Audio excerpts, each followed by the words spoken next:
যশোর ৬ কেশবপুর আসনের সংসদ সদস্য ও জেলা আওয়ামী লীগের সাধারণ সম্পাদক শাহীন সাকলাদার বলেছেন, শেখ হাসিনা ছাড়া দেশের উন্নয়ন সম্ভব না।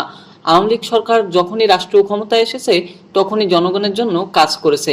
শনিবার দুপুরে কেশবপুর উপজেলা পরিষদের হলরুমে বিভিন্ন জটিল রোগে আক্রান্তদের মাঝে আর্থিক অনুদান প্রদান অনুষ্ঠানে প্রধান অতিথির বক্তব্যে তিনি এসব কথা বলেন।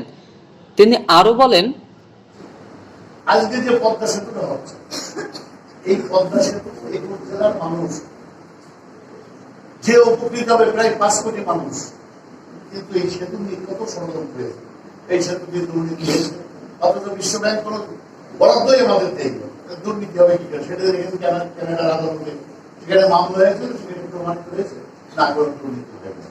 এবং তখন কিন্তু পরবর্তীতে তারা আবার এগুলো এসেছিল, চীন, জাপান, মালয়েশিয়া অনেক দেশ কিন্তু এই টাকা দিচ্ছে, মাননীয় প্রধানমন্ত্রী বলেছে না, আমরা কারো কাছে মাথা মতো করবো না, আমাদের টাকা দিয়ে আমরা সেতু বানাবো। সেটি কিন্তু দেখেন ডবল ডেকারের সেতু, নিচ দিয়ে যাবে ট্রেন, উপর দিয়ে বাস, এবং আমরা 3 ঘন্টায় আমি কেশবপুরকে মনে করি যে এখান থেকে আমরা সকাল ভোর 6টায় রওনা দেবো, আপনি ঢাকায় আপনার 10টার ভিতরে পৌঁছে যাবেন, কাজ শেষ করে ওখানে খাওয়া দাওয়া করে বিকেলে আবার কাজ শেষ করে আপনার সন্ধ্যার সময় আপনার 1-10টা আবার পৌঁছে যাবেন, আপডেট দিয়েছেন। এই জন্য আমরা কেশবপুর উপজেলা আওয়ামী লীগ এবং উপজেলা প্রশাসন এবং কেশবপুর সুদীজন গুরিজন সকল স্তরের মানুষের পক্ষ থেকে মাননীয় প্রধানমন্ত্রীর প্রতি আমরা কৃতজ্ঞতা এবং ধন্যবাদ জ্ঞাপন করতে। আমরা চাই যে আমরা আমাদের দেশের নেত্রী, আমাদের প্রধানমন্ত্রী স্বস্তি আর শান্তি, এইটাই কিন্তু স্বস্তি আর শান্তির একটা রূপরেখা উনি দিয়ে দিয়েছে।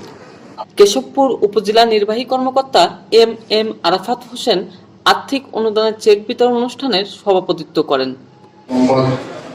শাহীন সাকলাদার এমপি মহোদয় ঐচ্ছিক তহবিল থেকে বিভিন্ন